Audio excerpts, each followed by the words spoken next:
in actually like 3.5 years, but I've been in the industry since I don't know, like 9 years now.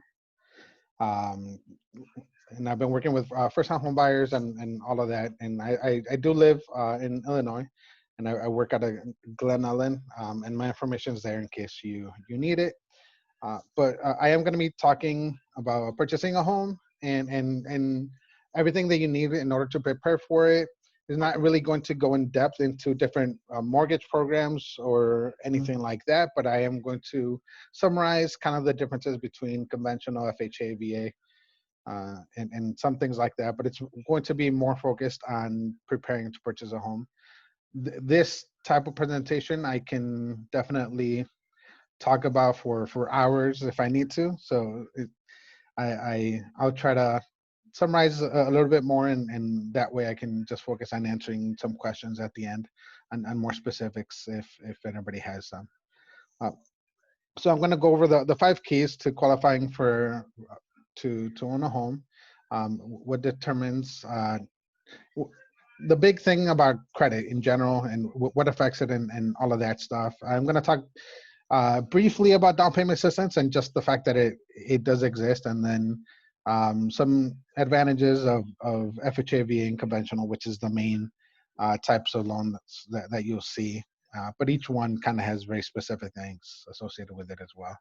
So for the 5 keys, which is the main thing that you need to focus on before you purchase a home, which is your job stability, your income, credit, your assets, and the house once you're actually looking for a home, because all of those things affect whether you qualify or not, and also how much and all those small details.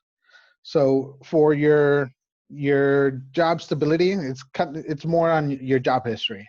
So with this, the big things that you want to make sure that you avoid if you are trying to prepare to purchase a home soon is you don't want to jump around jobs a lot. If you do, you need to document everything, and it all needs to make sense. So for example, if you just graduated college this last May or something, and you're about to start, or you just started your job, your school kind of helps offset the 2 year history, because you got a degree and you're starting your new job, so you would actually be able to purchase now. But let's say that you were a nanny before, and now you started working at Menards. um, it's going to be hard to make that type of explanation, because it's not really the same industry or the same job, or it's not like a promotion that you got at the job.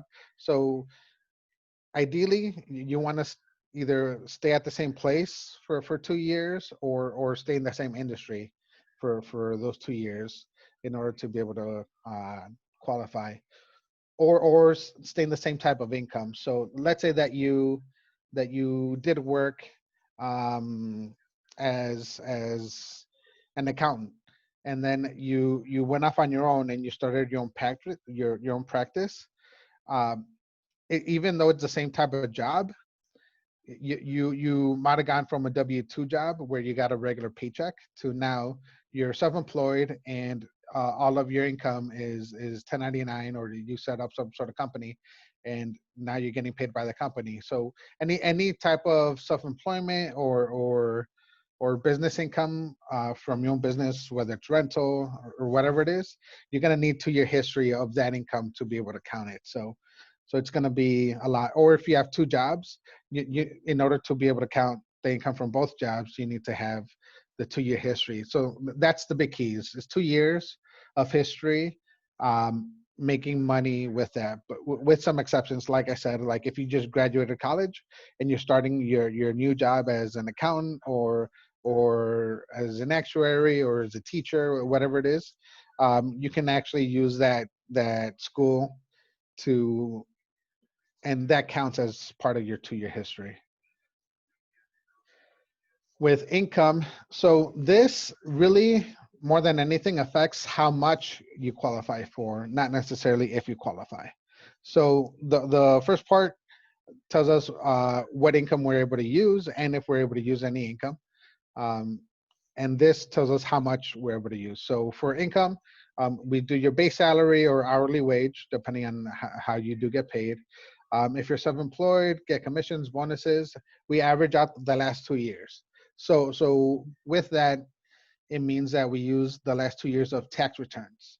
So if your tax returns say that you made 10,000 in 2018 and your 19 taxes say that you made 20,000, then we're going to count 15,000 as your income.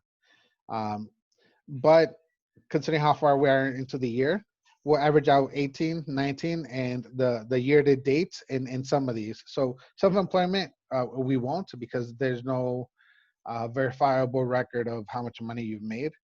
But commissions, if it's on your paychecks or bonuses, um, or that type of income that you get as a W-2 employee, that would show up on your pay stubs. So we can do the year to date from what you've made so far this year, averaged out plus the 24 months from the last two years. And child support, if you do receive child support, you can count it if you want. And then pretty much any other income, so interest, dividend income, Social Security, disability, foster care, and any money that comes towards you, typically we can count as income as long as we can show that, or it's likely to continue for the next 3 years. So let's say that you are receiving child support, but on the child support, on divorce decree or whatever, it says that you're going to get it until they're 18, and the child is 17, then we might not actually be able to use the child support. So there's for everything there's exceptions. So sometimes it's better just to talk about a specific situation than to generalize everything. And with the debt, pretty much anything that shows up on the credit report um, is we're going to consider as debt. So car loans, installment loans, student loans, credit cards. If you have any other mortgages, student loans, even if they're deferred, we're going to need to use some sort of payment towards that.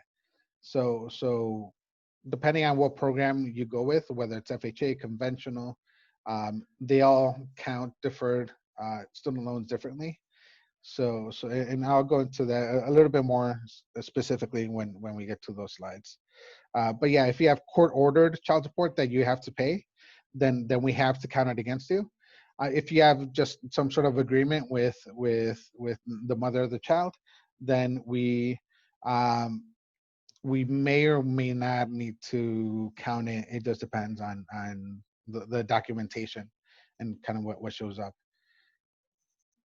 With your credit history, I could do a whole 2-3 hour presentation just on credit, but obviously I won't. But yeah, credit is complicated, and it's a ton of gray. There's no credit is not black and white.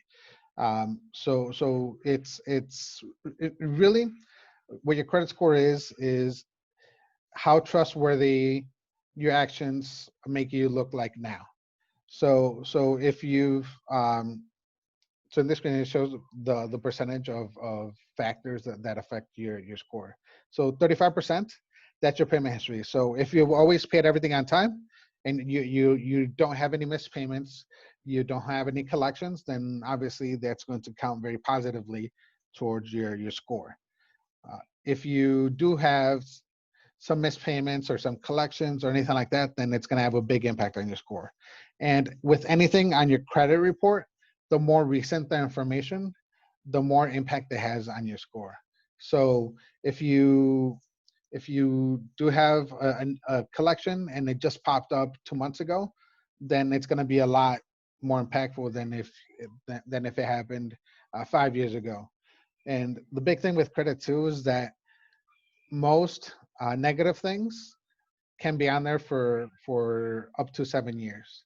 So if you do have a collection from a cell phone or a credit card from when you were 19 or whatever it was, it's still going to be there for 7 years from the date of delinquency. So even if you pay it off, it's still going to show up and it's still going to impact your score. But the older it gets and the further away it gets, the less that it impacts it. So if you do have some issues in the past, just make sure that you are doing good things now, and you have things helping your score, so that your score can start going back up. And you notice the other big part, which is your credit.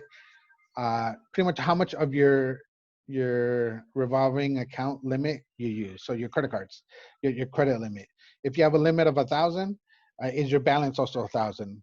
Then that's bad, because that kind of talks about how you treat the money that you have. Like, do you spend all your money pretty quickly, or can you manage it pretty well, and you're able to save some money, and kind of spread it out through the time that you have.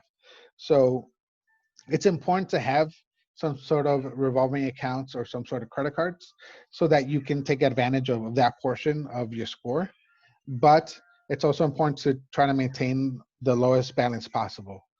So a rule of thumb with credit cards or anything like that is that you want to make sure that you don't use more than 30% of the limit on each individual card, and then overall with each one. So if you have a limit of 1,000, you want to make sure that the balance doesn't get over 300. Sometimes if you, let's say that you did have a credit card before, and you tried to avoid increasing the limit or anything like that, it might actually help you to increase the limit, as long as you can maintain the balance as low as possible. Uh, Ideally, you don't want to carry a balance. If you pay off your credit cards every month, then you shouldn't be paying any interest on your credit cards. Um, so, but if you do have to carry a balance, make sure it's a small one. And whenever you're about to apply for a mortgage, before they pull your credit, it might actually, if all of your credit cards are paid off, make sure that they're still open. It might be a good idea to put $10 on one of your cards, because that's actually going to give you a higher credit score than if you have a balance of zero on all of them. And then the other three, it's not as much, because those two alone are 2/3 of your score almost. But 15% is the age of your accounts. So that comes into play three ways: the age of your most recent account, the oldest account that you have, and the average age of your accounts. So it's good to have a lot of really old accounts. So typically car loans, or installment loans, or any small loans like that you pay off, aren't as beneficial as some more long-term accounts. So a credit card, that's a good thing about it. If you want to have a credit card for 20 years, you'll be able to keep it open for 20 years. A car loan, once you pay it off, then it's not really helping you anymore. It's still going to show up on your credit report, but it's not really benefiting you as an open account in good standing. It's just going to be a closed account in good standing. So that's why it's important. Another part why it's important to have a few credit cards open. But I also know that some people, when they try to quote unquote clean up their credit, they'll close some accounts, and that might actually hurt them, because that might be closing some old accounts that are helping their age, or the average age of their accounts. Um, and also try to avoid opening any new accounts before you apply for a mortgage, because it might actually drop your score, because it'll affect the age of your accounts, and some of the other factors of it as well. And the last two, they're 10% each. Um, One is the number of inquiries. So anytime that you apply for credit, that's an inquiry. So if you apply for a car loan, credit card, mortgage, furniture loan, anything like that, it's going to show up as an inquiry. With that, there's some things that you are able to shop around for, or that you're supposed to be allowed to shop around for. Technically, car loans is one of them. But if you've ever gone to a dealership and applied for an auto loan, you might notice that they sent your information to 20 different car lenders. Each one of those doesn't necessarily pull the inquiry as an auto loan inquiry. So you might end up seeing multiple inquiries come from that. But typically, you have 2 weeks for a car loan, where all the auto loan inquiries should show up as one. should count as one. But with mortgages, it's more systematic. Where if you do go to a mortgage company and they do pull your credit, it's going to be a mortgage inquiry. And with that, you actually have a 45-day period where if you go to 10 different lenders and they pull your credit, then it only counts as one. But in general, inquiries stay on your credit for 2 years. So it's not as bad because they will fall off and they'll stop impacting your score. But you do want to maintain that number low, especially if you're about to be applying for a mortgage. And the last one, the different types of credit and how many credit accounts you have and what type and everything. So it's good to have um, a good variety of accounts. A mortgage is almost the best type of account to have. That helps your score. It's also important to avoid bad credit. So any payday loans, any financing companies, they're likely to negatively affect your score. So try to avoid like payday loans, uh, rent a center, those type of places that people tend to go to that have really bad interest rates. With credit cards, it's better to have a bank credit card than stored credit cards, but it's fine to have stored credit cards as well. And sometimes you might want to because of the benefits if you go to the store a lot, and also just to add a little bit more diversity, you could say, to your credit profile. So um, but to sum it all up, the big thing that you want to do is you want to have at least 3 to 5 open trade lines for as long as possible. And I say at least, and it's definitely okay to have a lot more than that. And if you have student loans, you're definitely going to have more than that. And a lot of times, I do see student loans do help a lot of people's credit scores because you might have them for 10, 20 years as open accounts in good standing, as long as you're making the payments or have them set up in the right way. Um, Now, assets. Um, for whenever you purchase a home, you are going to need some money to put down. In very, very rare occasions, can you go without putting any money out of pocket? And that's typically only if you're a veteran or if you're buying a USDA with a USDA loan, which means in the middle of nowhere. Um, so that means no cities, no towns by you. You're legit buying a house, not a farm, but a house in a very secluded area. Um, but yeah, for assets, the first couple of times that you're gonna need to spend any money when you purchase a home, the first time is going to give your earnest money. So that's kind of like a deposit that you say that yes, my offer is in good faith, and then if I just back out for no reason, you can keep the deposit. Um, Typically that's anywhere from $500 to $5,000, depending on your purchase price. If you're buying under 300,000, then typically it'll be one or $2,000 that you'll give in earnest money. If it's more than that, then you might be moving up to the $5,000 range or more. Or if you're buying under 100,000, you might be okay with giving a $500 earnest money deposit. And there's certain things written in the contract that allow you to get the earnest money back if the deal falls apart. But yeah, so you're going to be giving that. Typically, that needs to come from your bank account or some sort of account that you have, so brokerage account, a savings account, anything like that. But and obviously, the money that you have in the bank, you're able to use. Um, with verifications of deposits, we are going to ask about every large deposit that there is in the account. Depending on the loan program that you go with, um, we might need to verify anything that's half of your income or more, any deposit that's half of your income or more, or anything that's $1,000 or more, or anything that's $100 or more. With some down payment assistance programs, get very picky with that. But yeah, business accounts, you're able to use sometimes stocks, bonds, retirement accounts. Um, so some retirement accounts allow you to take out up to a certain amount of money to purchase a home without paying any penalties or anything like that. Sometimes you might be able to do a 401k loan for that as well, and not have that affect your your debt to income ratio or how much debt you have. But ideally, you don't want to use any retirement funds to purchase a home, because the reason you have a retirement account is to save up for retirement. So if you're taking the money out, then it's not really helping you anymore. But you're also able to use gift funds.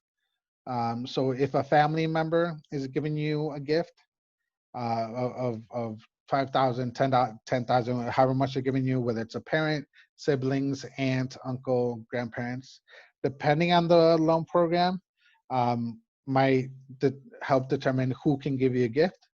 Um, but talk to whoever is doing your loan, and they can explain that a little bit better. Gift of equity is really only if you're purchasing a home from a family member, that they can give you a gift of equity, and you're able to sell stuff and use that money to purchase a home. I've had people, I've had somebody sell a boat. I've I've had people sell trailer, sell random other stuff to use that money to purchase a home. And seller contributions. So the seller is able to give you credits to help offset some of your closing costs and some of your out-of-pocket expenses for the purchase as well. And the last big thing that the bank's going to look at is the actual house that you choose. So there's going to be an appraisal that gets done on the home. An appraisal is really um, so a report that an appraiser does that compares your home to as similar of homes that sold as recently as possible, that are as close to your property as possible. So just a report of how your home compares to those homes that sold, and then adjust the value to that. And a home inspection, which is different than the appraisal, is something that you do on your own, and that is somebody, a licensed inspector goes and they check to see every single thing that's wrong with the house, and they give you a better idea of the condition of the home. That way you know if anything needs to be fixed, or how much life certain things have. So they might be able to tell you that your roof has another 5 years, or your roof has another 20 years, or your furnace is on its last legs, or whatever it is. That's what the inspection's for. And the appraisal is to determine the value of your home compared to those other properties. Excuse me. So now with that, um, the big thing that's going to come into play is your housing payment. So the bank's going to be able to tell you how much you qualify for, but it's really up to you to determine what you're comfortable paying every month. Because if the bank says that you qualify for a $10,000 mortgage payment, that doesn't mean that you should have a $10,000 mortgage payment. So keep in mind however much you're paying now, if you're paying anything, and then figure out your budget, figure out what you're comfortable paying every month, and still have money to have a life and do the things that you want to do. Um, but yeah, your monthly payments made up of this is the principal and the interest payment that goes to pay back the loan. The property taxes, every single state has property taxes. And depending on the state that you live in, it's going to vary. Illinois has very, very high property taxes compared to other states. So if you want to move to Arizona, their property taxes are super cheap. Um, but yeah, that's determined by the county. So depending on the county that you live in, it might be a little bit higher, a little bit lower, and also sometimes the city that you live in as well, because they might have some additional taxes, or the school district too. And then if you're not going to be putting 20% down, you're also going to be paying something called a PMI, or private mortgage insurance, or premium mortgage insurance. And depending on the loan program, that'll vary. But with a conventional loan, the PMI will go away eventually.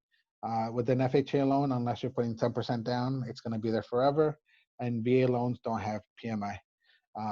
And then you are going to be paying homeowners insurance. So this homeowners insurance is in case your house burns down, then Allstate or State Farm or whoever you choose, they'll pay you to replace, fix, or repair any damage they have from like storms or fires, stuff like that. And PMI, what that really is it's insurance for the bank in case you default on the loan. So because obviously if the bank if you stop making payments, the bank's going to foreclose on the home and it's going to sell the home, but it's not going to make as much money as if uh, you sold it upright. So the PMI helps offset the gives coverage to reduce any loss that the bank would have um, from you defaulting on the loan. And then homeowner insurance, like I said, is in case your house burns down or something like that, then that's for you. And homeowners association, if you buy a condo, you're going to have association. If you buy a townhome, you're likely to have association. If you buy a house in a subdivision, sometimes you might have to pay association.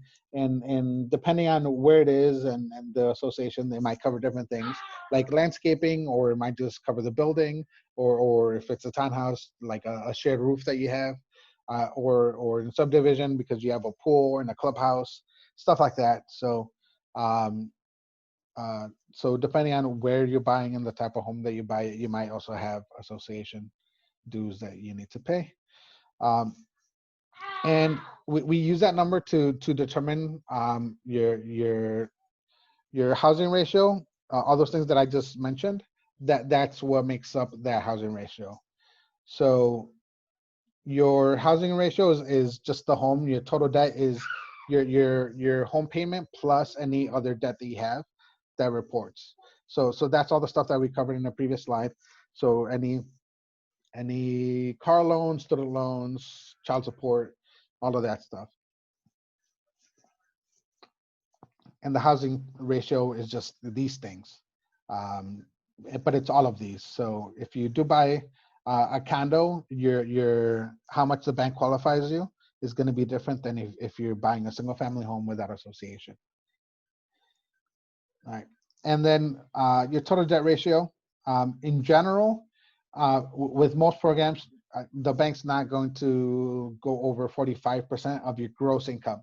So that's before any deductions, before taxes, before your 401k contribution, before any benefits come out. So if you make $4,000 a month, then that 45% is the 1,800. So that's the most that you can pay in all debt put together. So that's the car loan, student loans, the housing payment, and everything. So that's typically what we calculate first. And then based off of how much debt you have, whatever's left over, that's what can go towards the housing rate, your housing payment. So if you have no debt, you might be able to go all the way up to 45% of your gross income towards your housing payment. So that might be all $1,800 can go towards your housing payment, which means that your purchase price is going to be higher, or what the bank's going to allow for your purchase price is going to be higher. But let's say you have a car loan for $350 and you have some credit cards with a monthly payment of $50 altogether, then the bank's only going to qualify you on a $1,400 payment.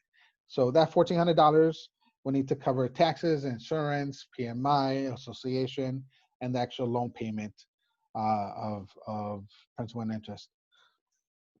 So that's how we end up calculating it backwards.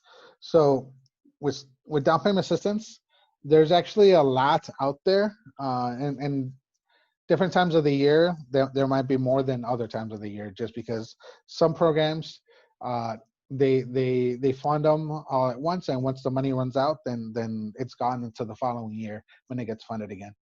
And this varies a lot depending on where you're trying to purchase a home.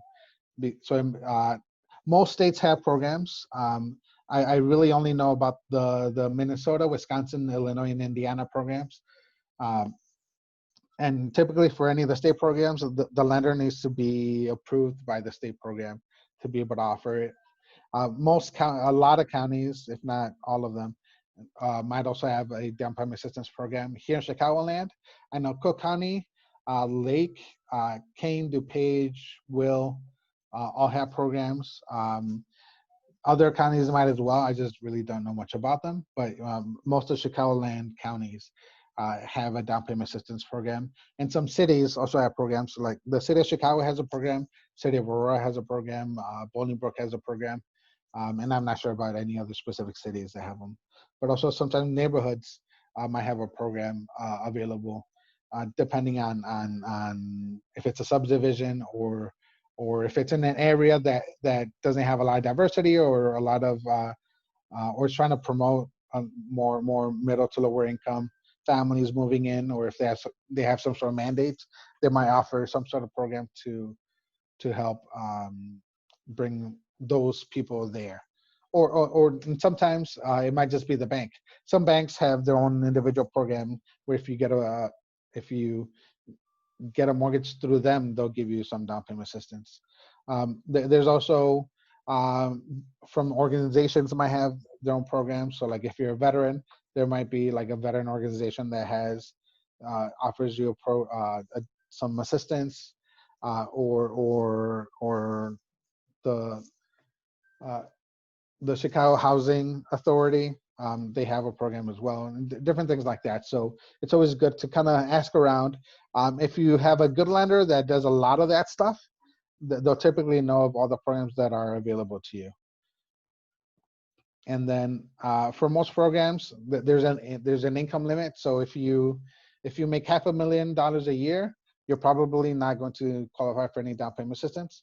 But here in Chicagoland, generally it's either 80% of the area median income, which is depending on the size of the home, it might be up to like 70,000 a year, or the state program is like 109,000 and change. So if you make less than that, you'll be able to qualify for assistance. But the dates work a little bit differently, like I said, and you might have to do some sort of homebuyer education class, or do some homebuyer counseling, or with the nonprofit housing counseling agency, or you might be able to do it online. But talk to your lender, and they can tell you what class you're able to take, and which ones you don't count towards that program that you're trying to do. And they all require a minimum investment from you, whether it's $1,000 or up to a percentage of the purchase price. The highest that I know about it is the DuPage County grant that requires you to give 5% of the purchase price, but they give you 15 grand plus another 3 grand. But other ones, like the state program, gives you $1,000 or 1%, whichever one's higher. That's your minimum contribution that you need to give. And they have purchase price limits and stuff like that. And some of them are also offered if you're not a first-time home buyer. So if you're a repeat buyer, you might just need to either sell your old home, or you might not need to sell your old home, but the home that you buy needs to be your primary residence. So you must have the intention to move into the home that you're buying. So FHA, with these programs, so conventional and FHA, there's a lot of misconceptions. FHA is, there's no one program that's better than any other program. It just what fits you better at the time that you're purchasing. So an FHA loan, if your credit isn't as good, or if you had a bankruptcy in the past, or sometimes the pricing might just be better, or if you're getting a more seller credits, anything, and pretty much any of these things, it might be better for you to get an FHA loan than the other ones, than a conventional. Generally, if you're a veteran, the majority of the time, it's going to be better just to go FHA to go VA than FHA, because pretty much everything that applies for FHA, you already qualified with VA, and you get some more benefits, mostly the PMI, because you won't have PMI with VA. And if you're not a veteran, then VA loan is not going to apply to you. Or if you're a surviving spouse, then it might apply to you. But besides that, it won't. But I don't think I know of any other of anybody on the call that that is a veteran, but it's really cool. So if you have specific questions about that, then I I'd be more than happy to go over it with you. I have a VA loan on my house, um, because I'm a veteran, but yeah, it's pretty cool. But a conventional loan. So ideally, I want people to qualify for a conventional loan rather than an FHA loan. So it's easier to qualify for an FHA loan than it is for a conventional loan. But if you qualify for a conventional loan, then a lot of times it means that it might be better for you. So if you have pretty good credit, and by pretty good I mean 700 and above, generally a conventional loan is going to be better. It's still the down payment minimum is close. So an FHA loan, it's 3.5% for a conventional loan. You can probably get to a 3%.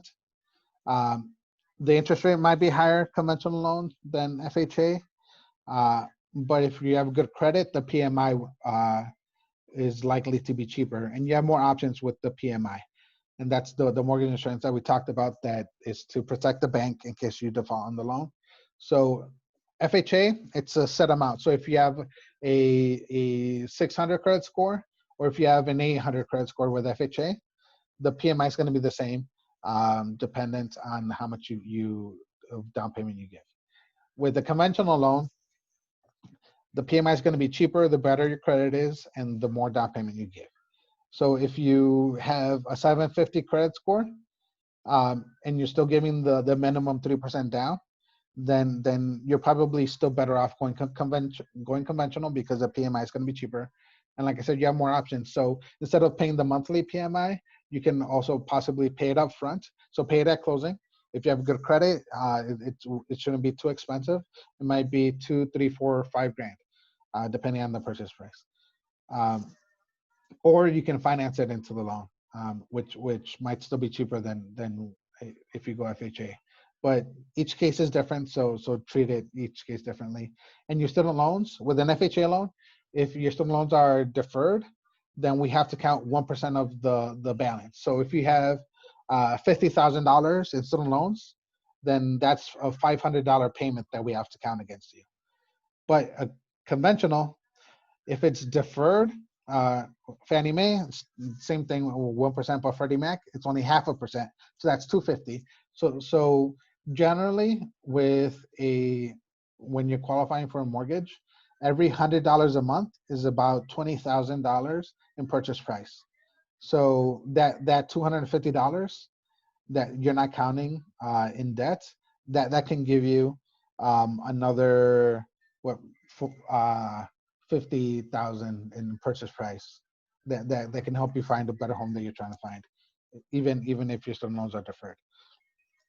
Or if you're an income-based repayment plan, or anything like that, then we count whatever payment shows up on your credit report. With the FHA loan, even if you are in an income-based repayment plan of like $20 a month, we still have to count the 1% of the balance. Uh, and also conventional, we can do loans for anyone that has DACA. Right now, before we were also able to do it with FHA, but this administration changed things, and they're not accepting anyone with DACA for an FHA loan because it's a government insured loan. Um, so if you do have DACA, you are able to get a conventional loan. So that just means that you, even if you have a good credit score, if you don't have enough credit, you might have some trouble qualifying conventional, or you might not be able to qualify for 3% down, but you might be able to qualify for 5% down. So that affects it. Um, and another big difference between conventional and FHA is that the property with an FHA loan, if there's any health or safety issues, the seller is going to need to fix it before purchasing, before you close on the purchase. Or if there's any peeling paint or anything like that, the seller needs to fix it before closing. On a conventional loan, let's say that you find some of that, instead of fixing it, the seller might offer to give you a credit instead of fixing it. You're able to accept that with a conventional loan, unless it's something major, like this structural issue is going to need to be fixed because the bank's never going to approve a home that might fall down right after closing. But yeah, if there's plenty of paint or like small issues, conventional is typically not an issue. An FHA, it might be an issue. And with gifts, you're able to get gifts from more people than you can with FHA. Um, so the first thing that you want to do is you want to talk to a lender, um, and try to find someone. Two things: someone that knows what they're doing, and two, someone that you're comfortable with. So every loan officer is different. We all have different personalities, and different ways that we treat people, and different ways that we do our business. So it's important to make sure that you click with whoever's doing it, because you need to be able to trust them, and you need to be able to communicate with them, because it's going to be important, because you guys are going to be talking a lot. So when you do that, when you find someone that you're comfortable with, uh, talk to them, and they're going to take all your information. Even if it's over the phone, they'll be able to give you an idea of how much you qualify for, and some of that basic information. Um, if you're actually going to want to go out looking for a home, you're probably going to need a pre-approval, which is different than a pre-qualification, because a pre-qualification is just going off of whatever you tell us, and then I can tell you, yes, you qualify for a $300,000 home, or $250,000 home, based off of what you told me. But once I actually have all your paperwork, then I can calculate your income based off of your pay stubs and tax returns, and based off your bank statements, I can see how much money you have, and after I actually look at your credit, I can say yes, you're going to have no issue qualifying for conventional loan, or whatever. And we're able to run a underwriting system that all lenders have, to, and that system tells us whether you would qualify or not. Um, as long as you meet a ton of requirements that we take care of during the loan process. But yeah, so if you get a pre-approval, then we should have the tax returns, the bank statements, the pay stubs. If you're self-employed or have a business, then on your tax returns, you're gonna be filing either a Schedule C or a Schedule E. If you're Schedule C, that's like if you're driving for Uber or Lyft or anything like that, or if you have some sort of business, but it's not incorporated, or it's just like a sole proprietorship, then you might be filing a Schedule C. If you have anything Schedule E, because you have rental properties, or because you have an actual incorporated business, or an LLC or anything like that, then we're going to need K1s for each one of those. And also, um, if you're 25% owner or more of any of those businesses, then we're going to need the actual business returns as well. But the big thing to keep in mind with paperwork is income, so pay stubs, tax returns, assets, bank statements, and your credit, really. And then from there, once you actually find a home, then um, depending on how old the paperwork that you gave us was, we might ask for more updated information. So more updated pay stubs, more updated bank statements. And then if you are in a special situation because you are self-employed, or you have other properties or anything like that, then we might ask for additional things. But we're going to be talking to your attorney and your realtor throughout the process. Your realtor more specifically before you find a home, because we need to explain kind of what you're looking for and what you qualify for and all of that stuff. And especially if you're doing any down payment assistance. And your attorney is kind of takes over communicating with the seller once you actually go under contract. And then during the process, we set up everything with your insurance agent as well. So, but you get to choose all of these people on your own, whoever you want to choose to be your attorney, realtor, or insurance agent. All right. So I know I talked about a lot, and it's very possible you forgot a lot of the stuff that I did talk about. But it's good to kind of go over things over and over again. I do these type of presentations for nonprofits and stuff like that. And then whenever I do meet with somebody to begin with, I go over kind of all the process and what all the numbers mean. And then once they find a home and we send out all the initial disclosures, I go over everything again. And then there's a few other times throughout the process that we go over everything multiple times, just because mortgages are complicated. Uh, but that's part of the reason why we do what we do, so that you don't need to know. All right. What question? All right. Thank you very much for that. If anybody has some questions, please unmute yourself and ask away. We have a couple of minutes left. That's on my info again.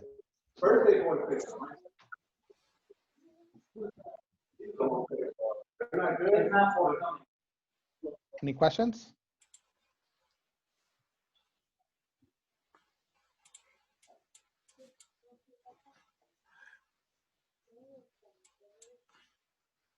I guess not. I'll ask a question for you, Raul. With the current situation with the coronavirus and everything, what is your assessment in regards to the housing market? Is right now a good time to look for a home, to look for a mortgage? So that's actually a pretty good question. Last year, interest rates kind of hit like the lowest that most of us had seen in a very, very long time. And then March popped up, and they legit hit historical lows, and they pretty much stayed in the same area. So if you're honest right now, honestly, if you're able to qualify for mortgage, is probably the best time to do it. It's hard for buyers because there's a lot more buyers than inventory. So depending on your price range, pretty much anything that's move-in ready is going to get multiple offers. So it might not be until the sixth house that you make an offer on that you actually get. But money wise, it's probably the best time to purchase, because your interest rate is going to end up being around 3, maybe under 3, maybe just above 3. But you're probably never going to see those rates again, unless something really catastrophic. Great. Something else catastrophic happens with the economy. Great, thank you. We did have Brother Marco ask a question. His seems to be in relation to tenants, but does having tenants increase your affordability? Yes and no. So actually, in September and January, Fannie Mae and Freddie Mac changed their rental income calculations and the way that they worked. Before, you were automatically able to use the income from, let's say that you were buying a 2-unit property. You could count the market rent of the other unit towards your affordability, kind of like income. Now, depending on your housing payment history, it's different. So if you have already owned a home for more than a year, then you can count it. If you've been renting and had a rental payment at best, you can use that to help offset the payment. So it doesn't count as income, but it helps offset some of the payment there. But not really anymore. If you don't have a history, let's say that you live with your parents, and you don't have a lease or any documentable rental payment or housing payment, then you're pretty much just buying it on your own, like if it was just a regular 1-unit property. But yeah, if you do have a history, and you have your tax returns showing rental income, you can use that income.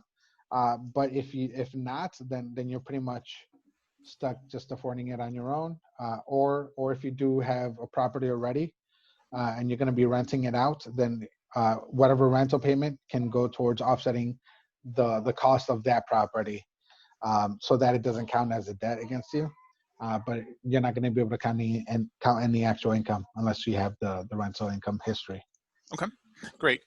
We have 2 more questions. One is regarding the difference between fixed rate and adjustable rate mortgage. Okay, so Initially, an adjustable rate mortgage is probably going to be a better rate, but it's going to be with an arm, as it's called, the adjustable rate mortgage. It's going to be fixed for a certain amount of time. So it might be fixed for a year, 3 years, 5 years, 7 years, 10 years, and after that time period, it'll start to adjust to whatever the market rate is. So if rates go up in 5 years, um, and then your rate's going to start to adjust.